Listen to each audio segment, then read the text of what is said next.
Good evening and welcome to the December 18th, 2018 Planning Commission meeting. Roll call, please. Vice Chair Biasotti. Here. Mary Lou Johnson.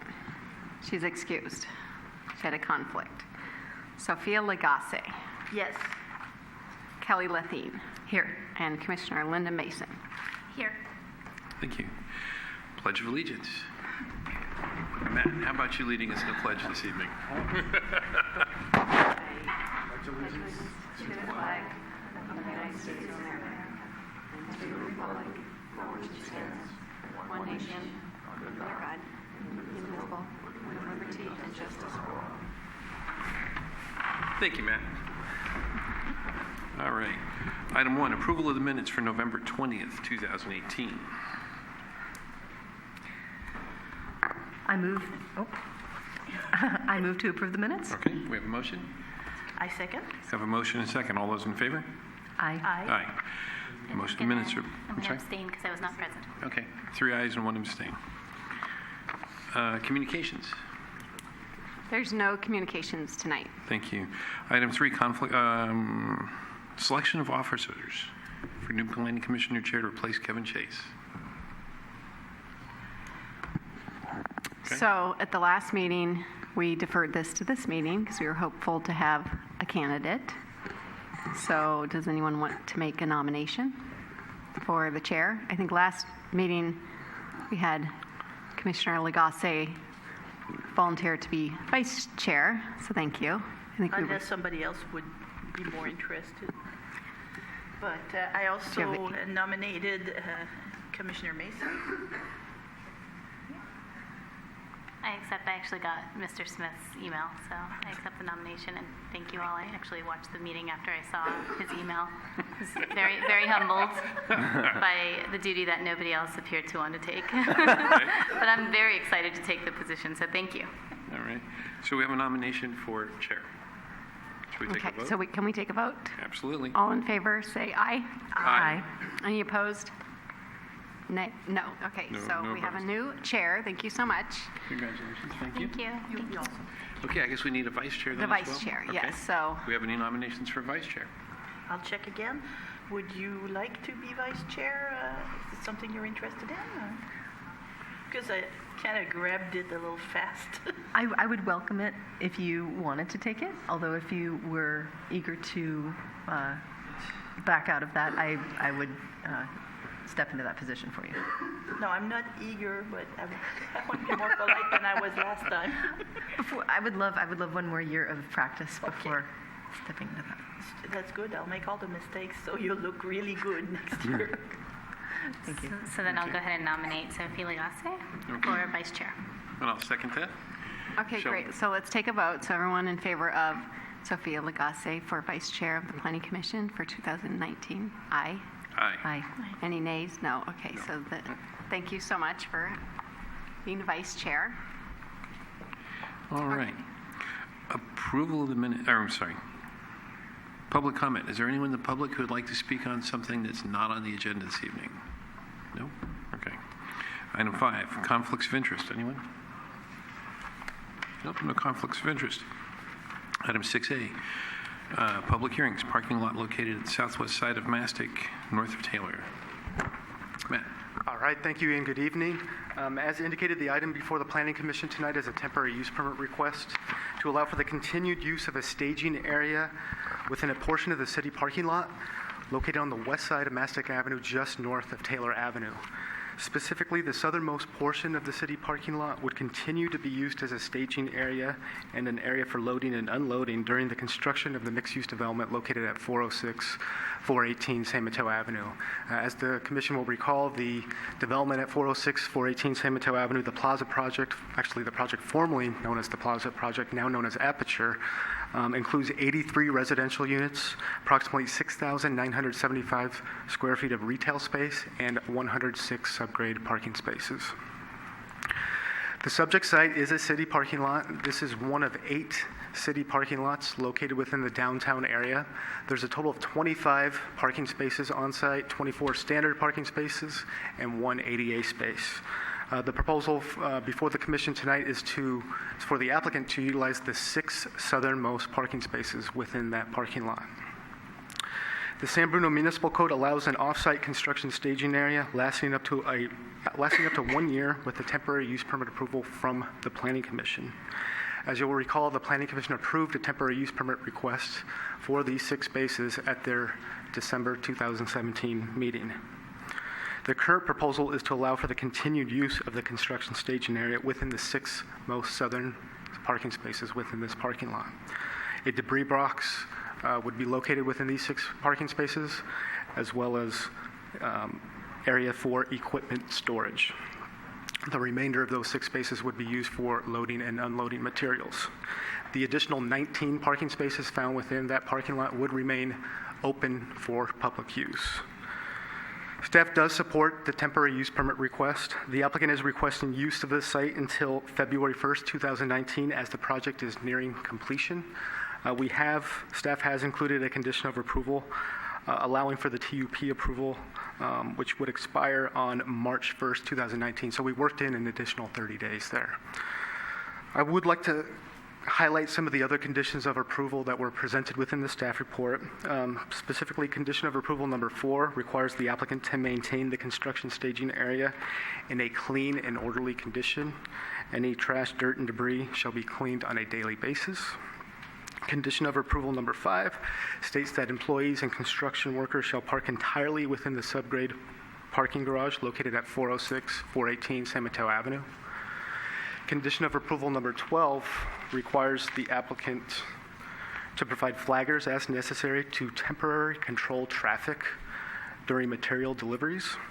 And condition of approval number 15, which is a brand new condition, involves the city project of resurfacing and striping of the 5 parking lots located on Mastic Avenue. The condition reads the condition requires the applicant to pay for any remobilization costs and delay claim payouts resulting from the renewal or extension of the TUP occurred by the city from the city's contractor for the downtown parking lot paving project. And just to provide you a little bit of background on this paving project, this is a project that calls for the repaving and restriping of the 5 city-owned lots that are located on Mastic between Taylor and Angus. 4 of the 5 lots have been resurfaced and restriped, and that was done earlier this year in October. A specific date has not been set for the restriping of the subject property, the item before the Planning Commission tonight. Overall, staff does support the temporary use permit request, and we would recommend that the Planning Commission approve this request subject to the findings and the conditions of approval within the staff report. I'd be happy to answer any clarifying questions that you have. Thank you. Thank you, Matt. Any questions for staff?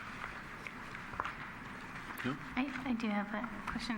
I think you just may have touched on it, but the space that's being occupied, is there a fee that's being charged for that space?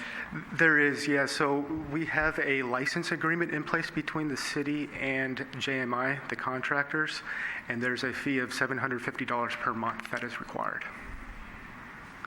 And then who's enforcing to make sure that only 6 spaces are used at any given time? That would be city staff who would be enforcing that. So we have inspectors that go out there. I'm not sure if they're out there on a daily basis, as well as staff from our planning division as well. Okay, so the enforcement division is responsible? Which I would part say of the city? Community development staff. Development, okay. And then my other question is just, as far as the restriping and the repaving of the parking lots, how is that how is that set as a priority as a project? I know I've heard, we're more than likely going to be in a deficit soon, so I'm just curious to know how that was a priority as opposed to other projects in San Bruno that need to also be done. Well, I believe this is all handled through the Public Works Department, so I'm not entirely clear on how this was brought forward. I'm assuming this was a capital improvement project that was reviewed by the Planning Commission for general plan consistency, but ultimately approved by the City Council. And last question along those lines is, do you know how much the project cost? I am unaware of the total project cost. Okay. Do you know by any chance? Yeah, Darcy Smith, Darcy, Community Development sorry, Director. I'll just clarify that the repaving project is has been mostly completed on the other city lots, and this is the last one. So I believe that we've already, put the project out to bid and committed the funds. Those likely went to the council for final approval, and we have the funds already encumbered and the contract signed. And as soon as probably it's less rainy and it's not the busy holiday season, they will pave that parking lot. So it's already slated to happen early next year. Okay. Do you know what the cost is of that? I don't know the cost, but we can get back to you on that. Okay, great. But it was encumbered likely in the CIP as part of the budget, so it is already committed. Great, thank you. No further questions. Okay. Anyone else? Okay, very good. Thank you, Matt. Is there anyone in the public who would like to address the commission on this issue? Nope. Okay. We'll close that public comment and bring it back to the commission for motions, comments. Any questions? All right, then I would like to make a motion that the planning commission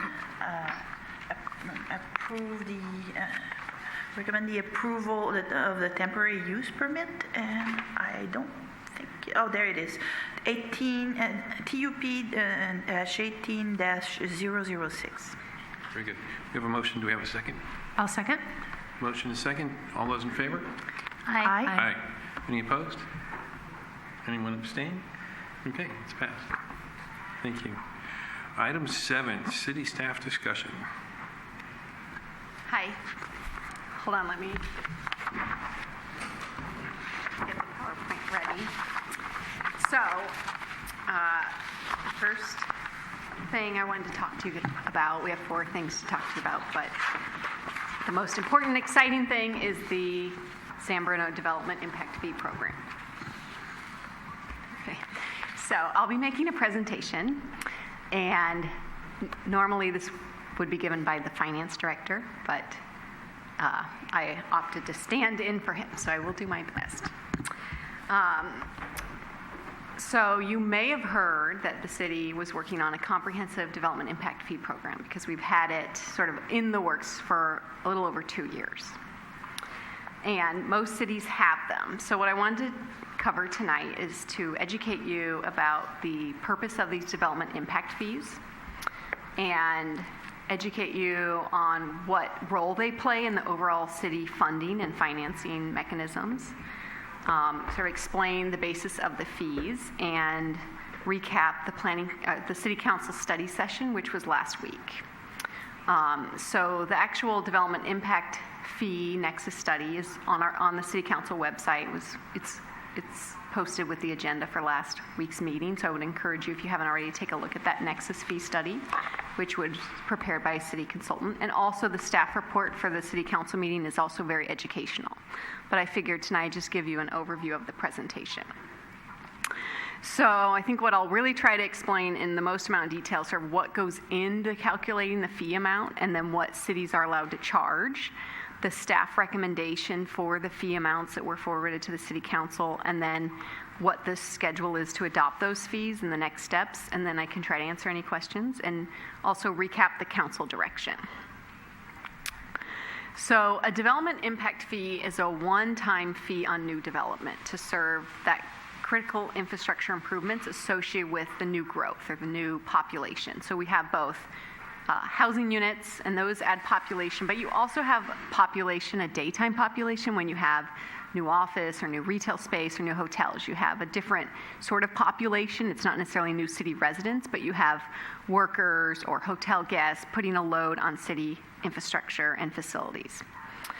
And so what I really want to emphasize here is that this is a fee on new development. It's not a fee on any existing homeowners, and it's only assessed for new construction. So if a member of the public comes in and wants to remodel their kitchen or even add on a whole second story, the kind of projects that you typically see here related to single-family homes, they will not pay these fees. These fees are only assessed for a brand new housing unit and a brand new one where one didn't exist before. So there has to be a net new unit. If someone comes before you for approval and they're tearing down an existing house and building a new house, that's not assessed this. And then for non-residential construction, it's assessed usually on the square footage of new construction. And again, if they're tearing down existing buildings and replacing it, we calculate the net increase of square footage and assess it on that. Sometimes they're changing the use, so it's a little bit different. But again, it's assessed for brand new construction, and it's an increase in square footage or an increase in dwelling units.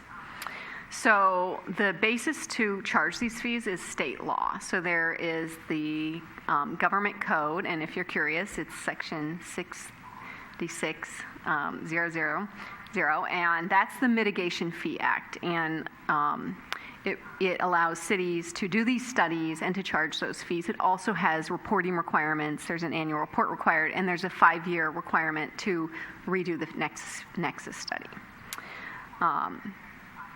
And it's important to point out that while the impact fee study has a long list of projects in there, those projects still go through a separate entitlement process. Like one of the projects is, for example, a new city hall. Well, by no means do we have a funding source for the city hall, nor has it gone through a public approval process or been subject to the environmental review, but it's sort of the list of projects that the city would like to fund, and it is a 20-year horizon. So fees are limited. In this case, this sort of type of fee can only fund capital costs. It can't fund staff. It can't fund operation and maintenance.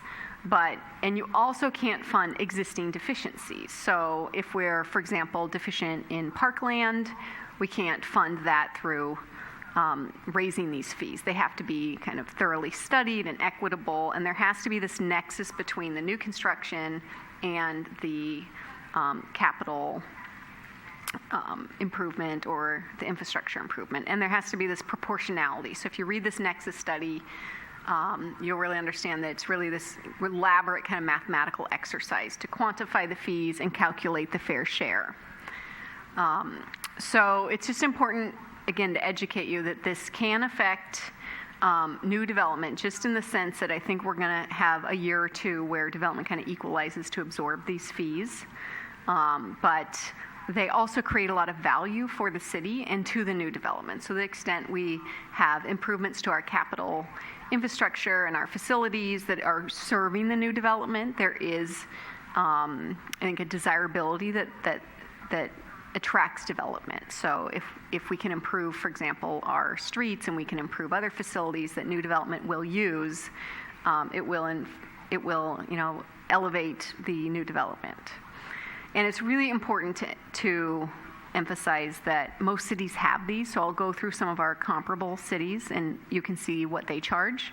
But it's really important to remember that we are just being competitive with other cities, and we're really just trying to fund these needs of the city from a finance perspective. So one of the key components in the Nexus Fee study is to look at growth projections. So they looked at our general plan, which is now about 10 years old. They also looked at ABAG projections and other sources of growth projections, again, both for population and employment. And then they went through and talked to the city departments and sort of understood what are your capital facility needs. They talked to everyone in the city. They talked to cable and queried them on what are their long-term capital needs. And they talked to the police department, the fire department, and of course parks and other critical services like public works. So there was the study of all of those capital facility needs and their costs, and then this distribution of the proportionate amount of the costs relative to new development, and then what we already have a need for. So we can't burden the existing development with that fee, and so we'll have to account for or figure out other funding sources. So then you have the maximum fee levels, and we have the study. So again, I would encourage you to take a look at the study. The implementation of this won't come until next year, but I wanted to highlight the schedule is to hopefully have the first reading in February, and that ordinance takes effect 60 days later. And right now, we're working to evaluate our park in lieu fee, which is our park fee. So we have a little bit more work to do until the next study is actually finalized.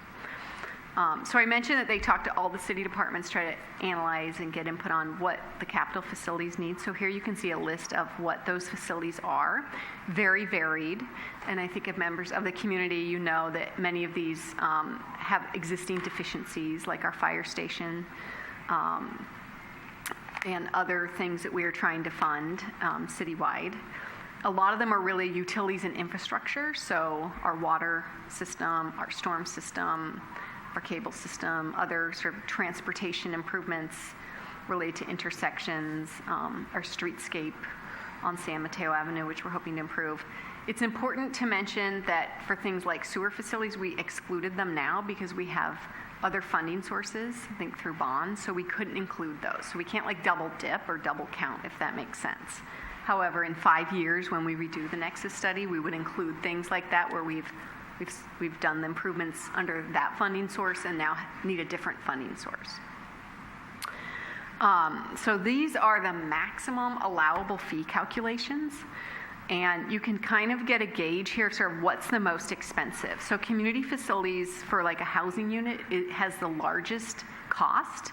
And that's because it's usually related to new parkland or park improvements. And those are very expensive.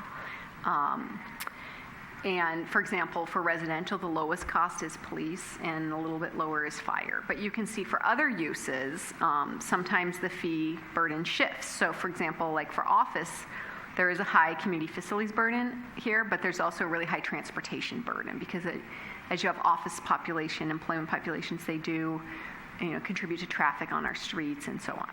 So you can see that for each of these different land uses, there's a different allocation, and that's based on the comparison of the different land uses and the impacts on those different facilities. And on the right, you'll see the maximum allowable fee. That's based on the study. And so it's important to note that while we looked at the maximum allowable fee, we then did the exercise of looking at comparable cities. So we looked at some comparable cities on the peninsula near us in proximity, and we looked at their fees. And so based on these fees, and there is a range in some cases for the housing, and it's important to note that some cities charge a range based on the type of actual unit. So a smaller unit, maybe an apartment or an accessory dwelling unit, would have a lower per unit fee than a single family home, for example. But our direction that we received was to charge a single fee, and that's easier to administer. And so that's why for this city, you'll see one fee based on one unit type. You can see here that some of the cities have a pretty big range. So some cities haven't updated their Nexus studies recently. They may be coming.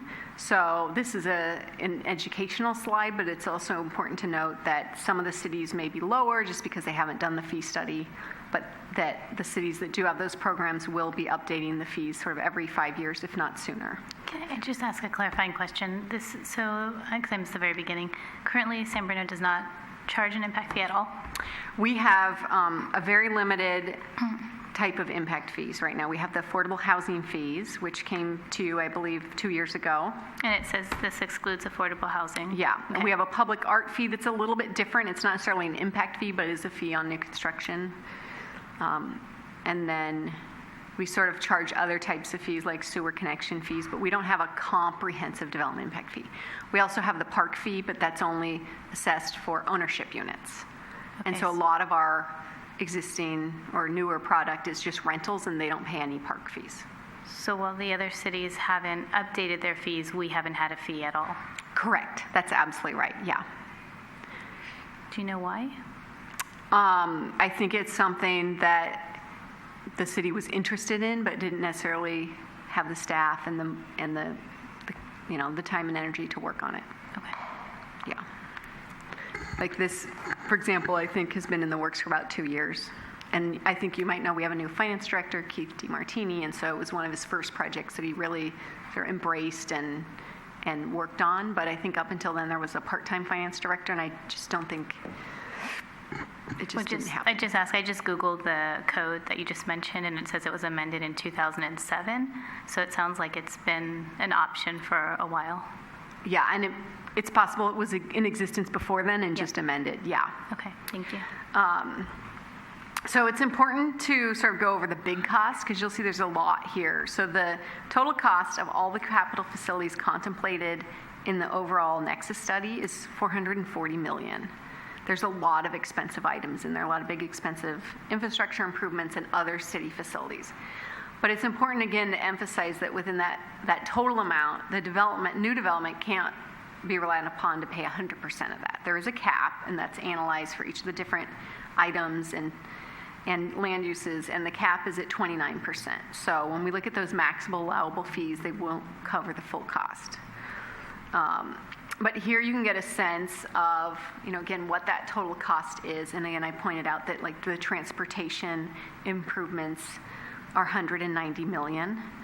And then you have other smaller improvements. But there's just been this idea of the new library, and that, for example, is estimated about $55 million. And by no means are these the projects that the city has secured full funding for. They are the projects that we see being important to include in the fee study to ensure that long-term, we're looking at these projects over a very long-term horizon, that we are collecting fees that we think are important to pay for those things. But you can see the categories here, and again, the utilities and the transportation and the parks and library are kind of the biggest fee amounts.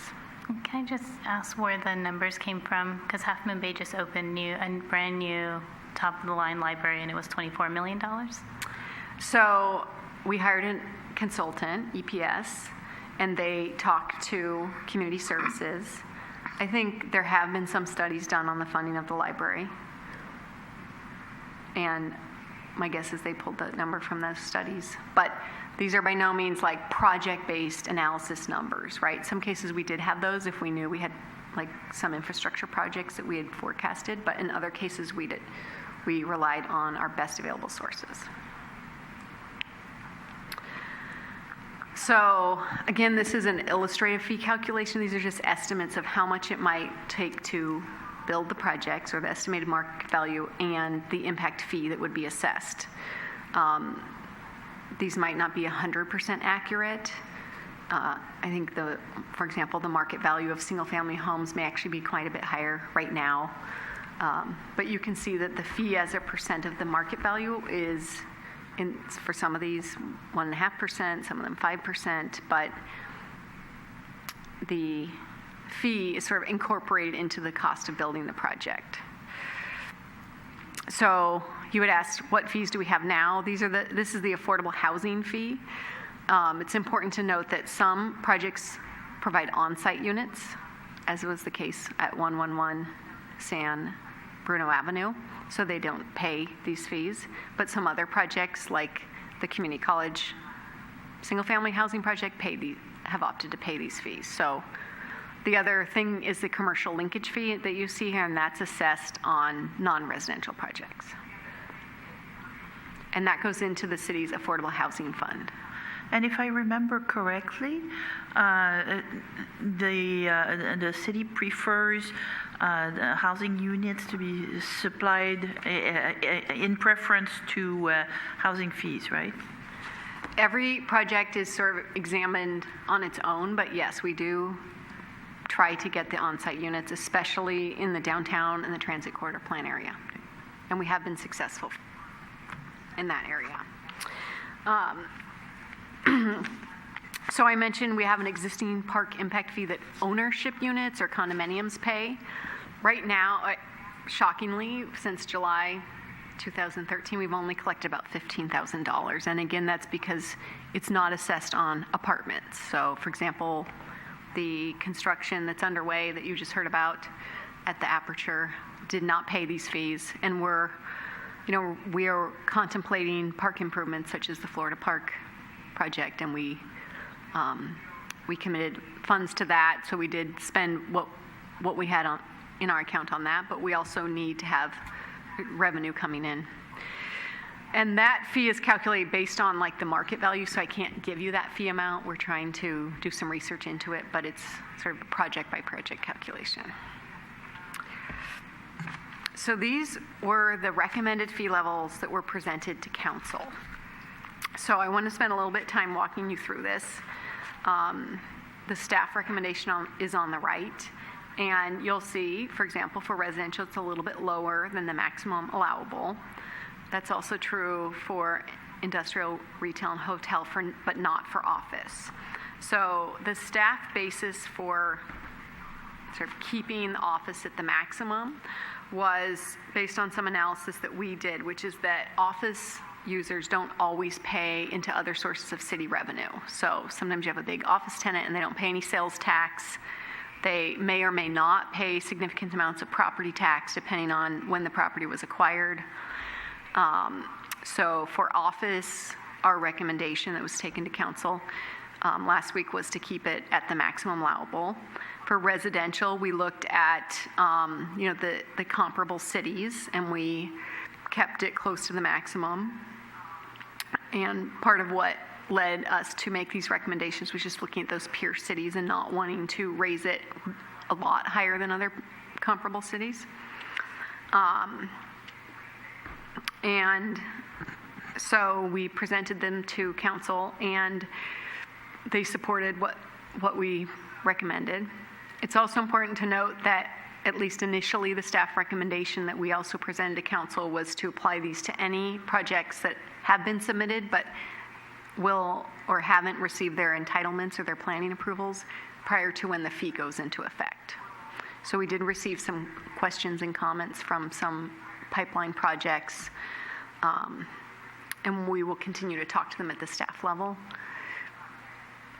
and understand their concerns and try to talk to them. So this is the schedule, and the fee study, the Nexus fee study, is still in draft format, so we will be sort of finalizing it over the next week or two, and preparing the ordinance. And we are required to provide ample notice of the hearing on the fees, and we anticipate it will go to council for the first reading on February 12th. And then the second reading would be hopefully February 26th, and then it would take effect 60 days later. We did also, I should state, provide public notice to all the current development projects that are in the pipeline or have been approved recently for this council study session. So that concludes it. I think it's really important to mention that the council was presented with the study, and they did ask some questions and clarifying questions. But overall, they supported moving forward with adoption of the fees at the levels that staff recommended. And I think what's really important is to know that there's an annual reporting and there's a 5-year update of the study. So this isn't something that's just a one-time thing. It really is something that when the city takes on this responsibility of adopting the fees, we are required to do a lot of monitoring and to make sure that the fee study is updated to reflect sort of this list of projects that sometimes evolves. And I also would anticipate that when we update our general plan next time, and as we do, like, for example, the Bay Hill specific plan, that those long-range planning documents will contain really valuable information to inform the Nexus study. I think right now, if you read the Nexus study and you look at those list of projects, you'll see some projects that I'm sure you have questions about, but just know that we were preparing a list of all the possible projects that we thought would be long-term capital facilities and improvements that the city would like to fund over about a 20-year horizon. But I think there's a lot of things that we would study in more detail through the general plan or through a specific plan or through other planning documents that we'd be able to better inform that list. So through the chair, I do have some questions. So we are kind of at the peak of an economic boom, and last year's housing report was reflected only 15 units, new units, and I believe 14 of them were ADUs, if I remember correctly. So I guess my question is why now? Why now in terms of you think it would affect housing development, like you would think it might hinder it, or you think it would? Well, I just want to hear, I guess, the other side of it. Yeah, what would it hinder it? I mean, we just got development. We've got the 2 projects on San Mateo Avenue. We're hearing that there's more development coming. So I'm just curious, why now? Well, I think the council's interest is in adopting this before we see a big wave of development, potentially, especially with the office campus that's going through the entitlement process now. So I think the council's interest is in ensuring that we are doing what most cities are doing and what's allowed under state law, and that we're able to recoup those costs that we need to fund our infrastructure. I think if we don't have a funding source, we will be at a disadvantage to be able to attract development, because we won't have the parks and we won't have the infrastructure and the facilities to support it. If we don't invest in our infrastructure, our critical infrastructure that development needs, I'll just say, like, water service and streets that are safe to drive on, that we will not be able to attract development. And the communities that do have pretty high development fees, which you can see the comparables, I don't think that they've been affected by the development fees. So there's not a direct correlation between raising these fees and seeing development decline. And then can you go back to that slide where you showed the amounts that were recommended to the council? Here, yeah. Yeah, so with a need for housing, I believe that it was stated at some point that YouTube is expected to bring in about 20,000 jobs over 20 years, some huge amount. I believe the Peninsula is expected to have 78,000 new jobs in the next 5 years. Why is residential so high, especially in San Bruno, where we've had such a slow build, really, for residential units? Well, I think to give you a better snapshot of, is residential that high, you should really look at these other cities, because some of them are actually much higher. So, for example, Redwood City charges up to $42,000 a unit, and San Mateo charges up to about $40,000 per unit. So I think when you look at this, I wouldn't say residential is so high. Residential generally, sort of depending on the assessed value of the property, doesn't, and how long it's held under ownership, because under Prop 13, the reassessment is set based on the sales price. Sometimes residential doesn't contribute much positive revenue to the city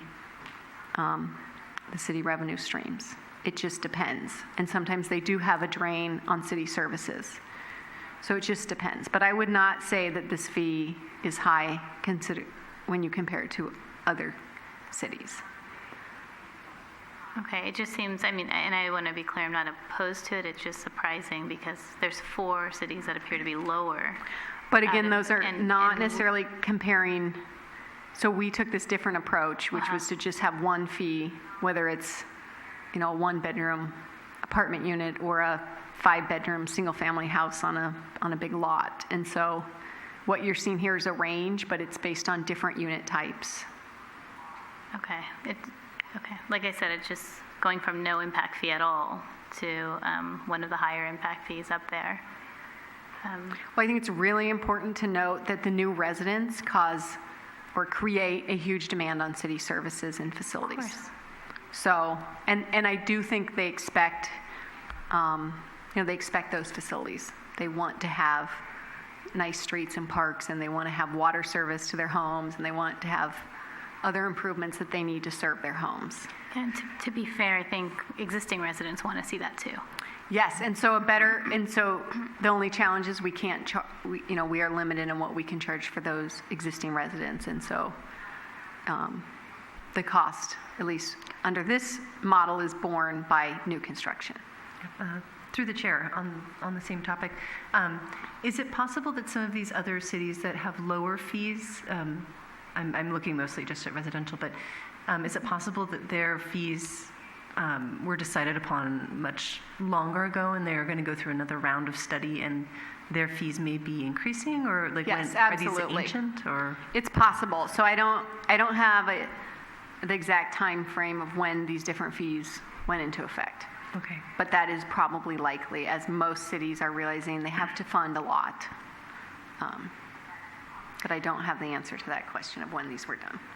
So it sounds like you're really trying to find a balance between putting money in towards improvements that are going to make our city attractive for existing residents and to bring in more development, but also not make it so high that people are reluctant to develop and to build. Yes, and I will say we haven't had fees and we haven't seen a lot of development, so there's no correlation.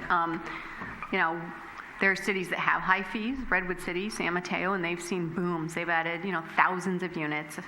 So there's no direct correlation. Developers will go where they can find sites, where they can get their projects entitled.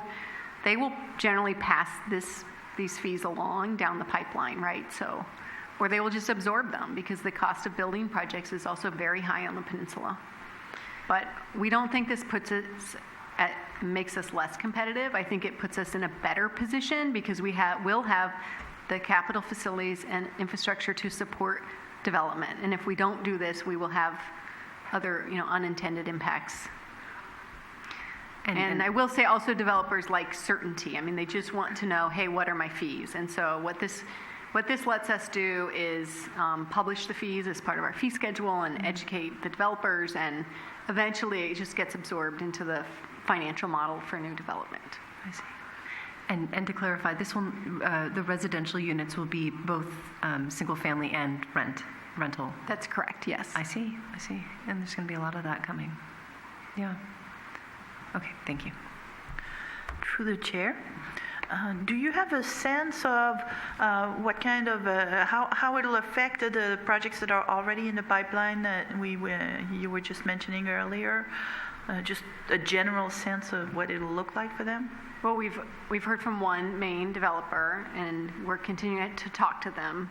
They do have concerns that it could affect the project feasibility, and we'll be talking to them more and hiring an economic consultant to advise us on their questions. I will say that we have been informing the developers that this is coming for quite a long period. Now, they didn't know the exact amounts until recently, but they have been aware that they're coming, and clearly they do business in other cities, so they know, what the norm is. Through the chair. So I'm actually really surprised we haven't had these fees. So is this going to be retroactive at all to the current developments that are being completed now? It isn't, no. We, again, want to make it effective for any project that is not approved at the date these go into effect. And then you had the list of all the capital facilities. We use the library all the time, so big proponent. Who would be deciding where the priorities are for the money that does come in? I think it's up to the city council. So, as I mentioned, not all these projects can get fully funded through these fees. So, something like the library, for example, I think it's been on the council's radar for some time, and I think they're looking at, what the options are to secure funding for that.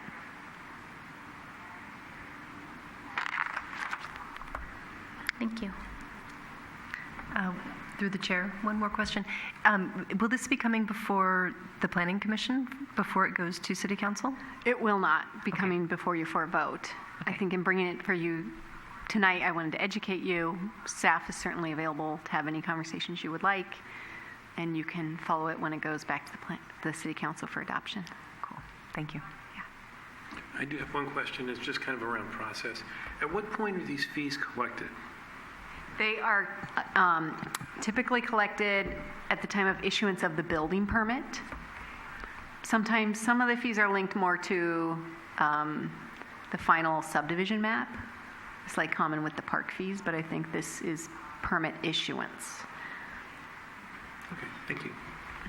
I'm sorry, through the chair, I do have a follow-up. If a developer does choose to opt to have the affordable housing units, which we've been proponents for, is that fee going to be waived for that affordable housing unit? Yeah, if they provide the units on site and they meet our requirements, they don't pay that fee. Okay. And the other question I had was regarding the hotel units.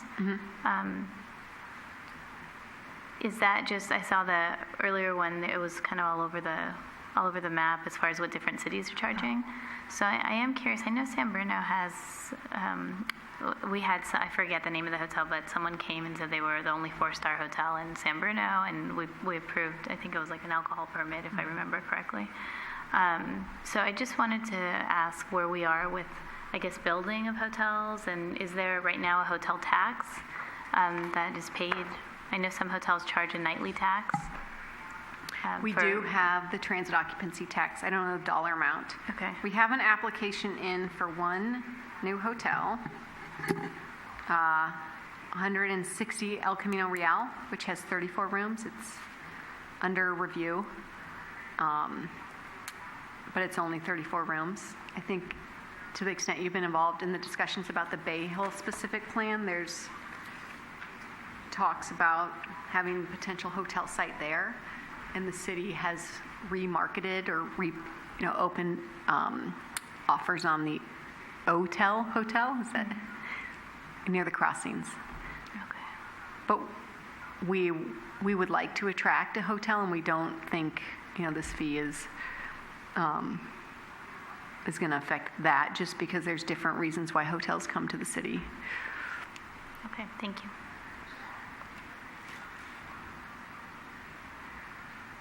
Anything else? Okay. Okay. Thank you. So I would encourage you all to look at the council agenda and the fee study, and if you That have any was- questions, we're happy to answer That was them. the last council meeting, correct? Yes, the December 11th. Yeah. Okay. Okay. All right. Next item would be the Planning Commission annual presentation to the City Council. Oh, yes. This is happening soon, January 8th.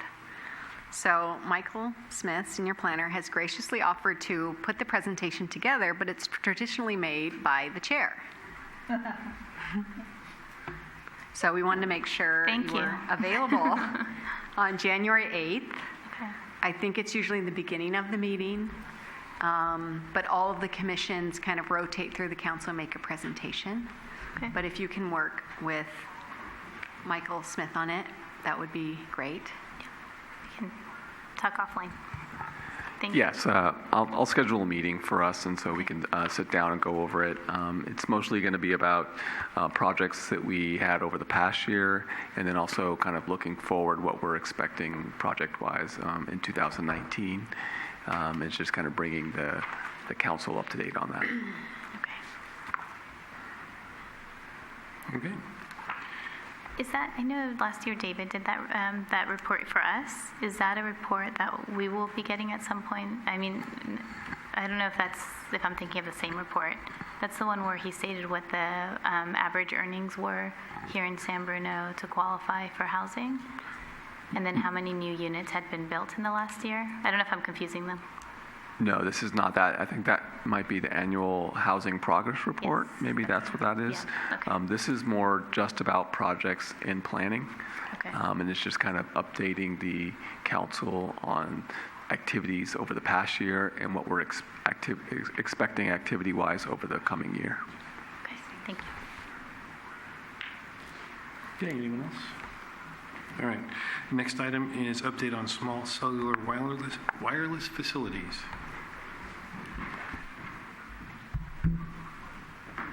Okay, this is a brief update. They don't have a fancy presentation, but I wanted to update you that as a result of the last meeting, Michael Smith and I worked on a new website. So I wanted to unveil it to you. So I've given you a copy of the website. And here it is. It's actually at www.sanbruno.ca.gov/small-cells. But here it is. So as you know, we'll be considering a new ordinance next year for these small cell facilities. And what I wanted to do was, both for your education and for the public, put together the background, a summary of the meeting information, because we've had the 2 Planning Commission study sessions, and we anticipate coming back here January 15th. We have a way where the public can sign up for email notifications. We have an email that we created just for this, so the public can email us any comments in advance or any questions, or get on our mailing list. But more importantly, we amassed a list of about 21 FAQ, frequently asked questions, both related to the application that was processed, and also just educating the public about these small cells. So right now, Michael Smith and I are working on the draft ordinance and the design standards, and we will get those to you as soon as we have them ready, hopefully in January, and we'll have one more meeting. I did go to a community engagement workshop in Hillsborough last week, and they had a community workshop, and it was very informational. Our attorney, who came and spoke to you, was at that hearing, and so this is something that a lot of communities are addressing right now. So I just wanted to update you that we're continuing to work on it, and we're doing a lot of research. We're also trying to work on community engagement. So the website is really that first step of getting this information out to the public and setting up a website or an email address where they can sign up for future notifications. But I do anticipate that this will come back before you in January and February and get to a council vote early next year. As you know, there's a federal legislation that's kind of pushing this urgency.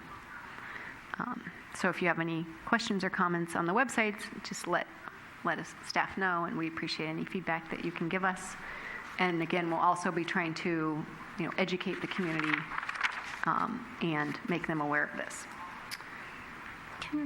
Through the chair, can I just ask a question?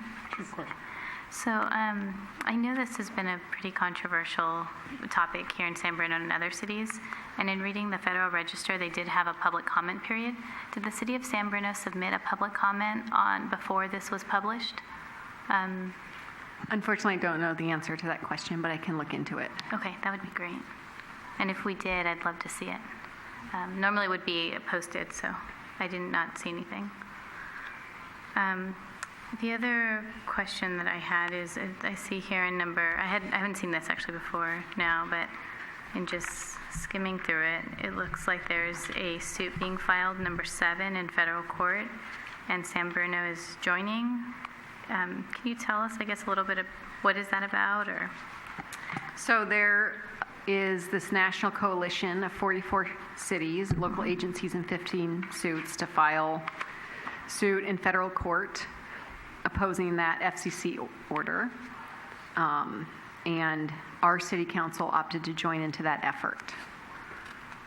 the entire order or parts of the order? I don't know exactly, but I can research it and let you know. Okay, that'd be great.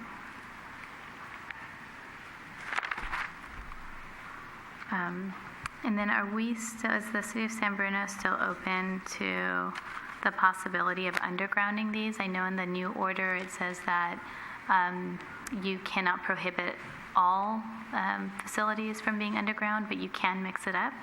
Is that still something that's being explored? Yes, I think it just depends on what the carriers propose. So if they propose to go on the utility poles, we can have aesthetic regulations, but we can't have regulations that would be a barrier. There are also, having been in Hillsborough and learned a little bit about their approach, there are locations where undergrounding isn't feasible for various reasons, either because of the water table, because it has long-term implications because it's in the right-of-way or whatnot. So I think we're looking at a range of options because each site is different, may need to have different needs. Okay. The other area I noticed was the shot clock. I mean, it's very strict on the city as far as the time frames go. I believe it's 60 to 90 days to process applications, and felt like the Federal Register was pretty clear that the applicant would have, a strong case, I believe, if that time frame isn't met. So is the city prepared for that time frame, given right now the constraints that you're under and the staff that you're short on staff? Most cities regulate this through a ministerial encroachment permit because they're in the public right-of-way. So we don't have the ordinance written yet. We're still working on it, but that question would be answered in there. And then really my last question is, in reading this order, it's really concerning as a planning commissioner. Let me see if I can phrase this so it's clear. There's significant restrictions on the aesthetics. There's significant restrictions on filling the coverage gap, densifying the wireless network, introducing new services, otherwise improving service capabilities, restricting a new provider, inhibiting introduction of new services of the improvement of existing services. So essentially, anything inhibiting additional services or improving existing services is now seen as an impediment to these new towers. So I'm not comfortable rubber stamping these as they come to the commission. So I'm wondering if there's any way that the Planning Commission's role could be maybe updated or reviewed, because I'm not quite clear on what exactly we would be reviewing at this point. Yeah, well, as I just mentioned, a lot of cities are making these a different permit type than you're used to seeing. So our current wireless ordinance is really geared towards the macro facilities, the larger facilities, which you've successfully approved in different locations in San Bruno. These small cells typically are done through a different ordinance that's not in the zoning code. It's in the public facilities code or the streets code, because they're typically, though not in all cases, in the city right of way. So they're handled through a different entitlement mechanism. So we will be examining that. I don't have the exact proposal before you, but I can say that the ordinance will be written and evaluated by our legal counsel and our outside legal counsel, who's working on a number of ordinances statewide. And I know that the Hillsborough ordinance is going to their council in early January, so we will be able to look at that. But again, there's kind of a shifting of how these are approved from and how they're processed. And to the extent they're in the right-of-way, the common approach that some cities are taking is to process them through the Public Works Department as an encroachment permit, because again, they're in the right-of-way. They're not on private property in most cases. Okay, and I just want to be clear, I don't want to, relieve myself of responsibilities that the Planning Commission has. I just want to make sure that what we're looking at, what we're reviewing on behalf of the public is meaningful, and I don't know if it's meaningful based on what I just read in the Federal Register. But one suggestion I would make is that the city maybe hold a hearing on a monthly or bi-monthly basis, bringing forward all the new applications that are coming forth, so that the public still has an opportunity to be heard by the staff. Okay, we will look into that, but we're also looking at what most cities are doing and what will allow the city to process it within the shot clock time frame. So just know we will be coming back to you and educating you on that. And we should have that for you hopefully in January. Okay, thank you. Through the chair. I'm excited about the website because I feel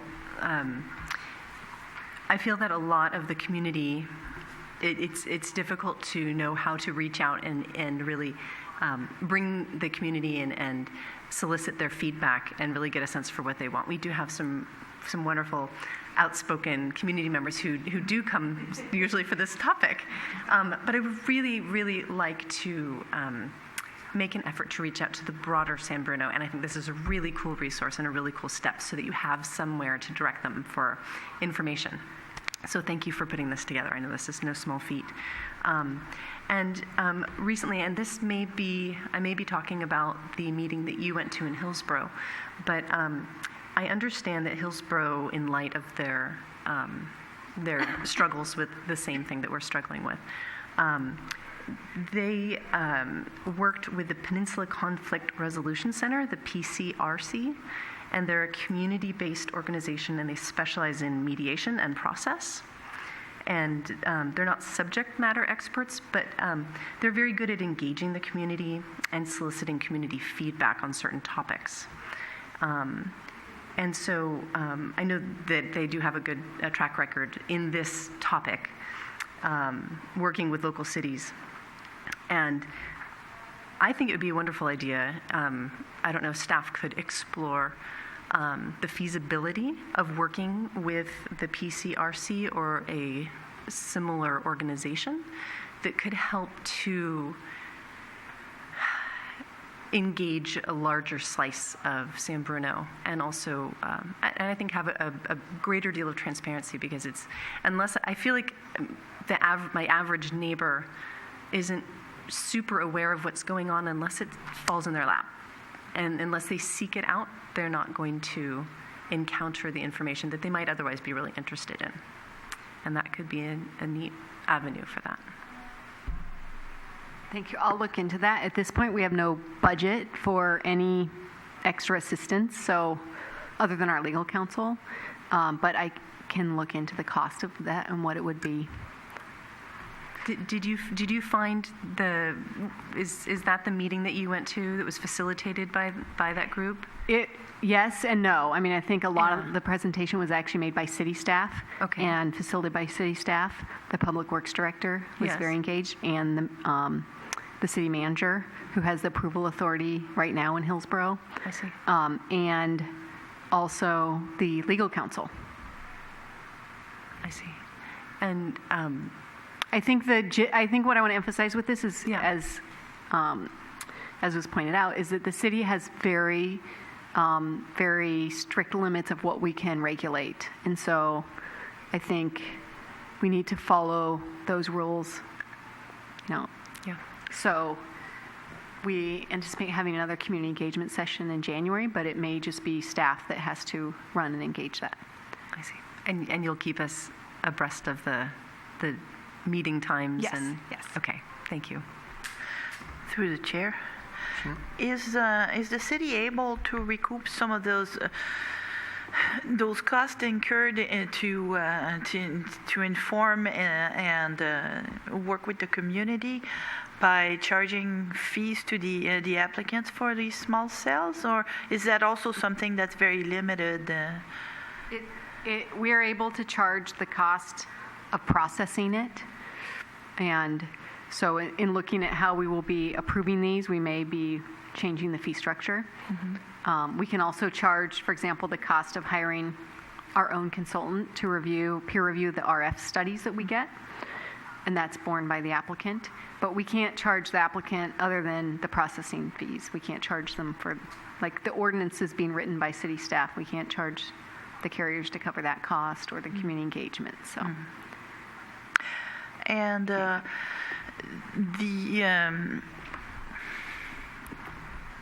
excuse me, I'm losing my train of thought from listening to the answer. Oh yes, the alternate permitting format or formats plural that the city is looking at right now. I heard encroachment permit or something similar. Isn't that something that would greatly reduce the amount of public commenting and public review involved? I guess my question is this new regulation essentially forcing the city to make this a ministerial approval rather than having public consultation? I need to research that in a little more detail. I think what you heard me say is that what a lot of cities are doing is a more streamlined approval process. That's to ensure compliance with the shot clock. Because if we do not act within the shot clock, they're deemed approved. Mm-hmm. So, and I also think it's our goal to have very objective design standards so that a director could apply those design standards and make the findings. And that's really the normative process. Anyone else? Okay, thank you. So, selection of the January 10th Architectural Review Committee members.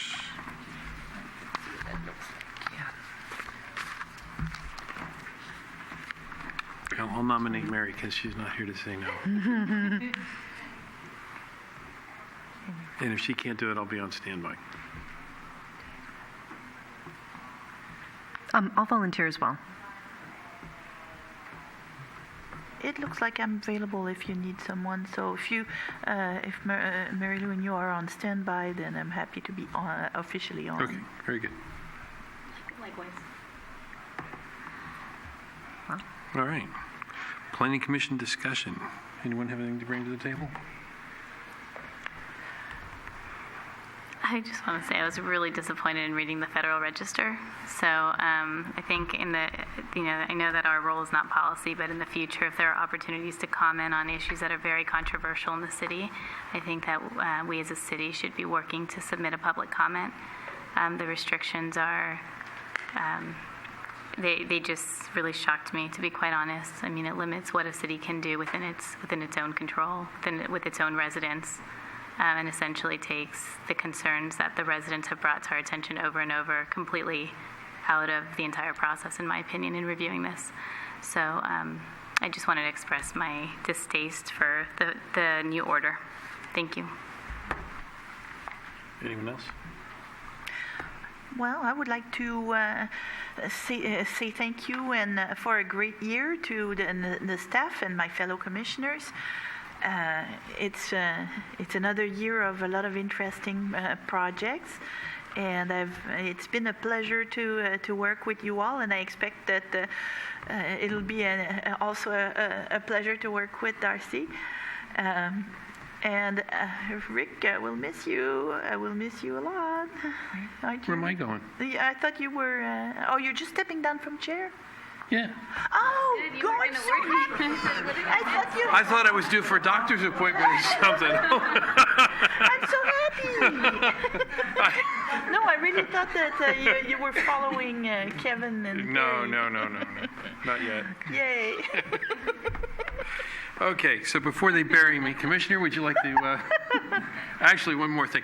I mirror those remarks as well. Thank you very much to the staff. Thank you to all the folks at home that are watching and the citizens here in town. Thank you to those that came to the meeting tonight, my fellow commissioners. It's been a fun year. Did a lot of good work. So thank you. Happy holidays, Merry Christmas, and all of those. Happy New Year's. And meeting adjourned.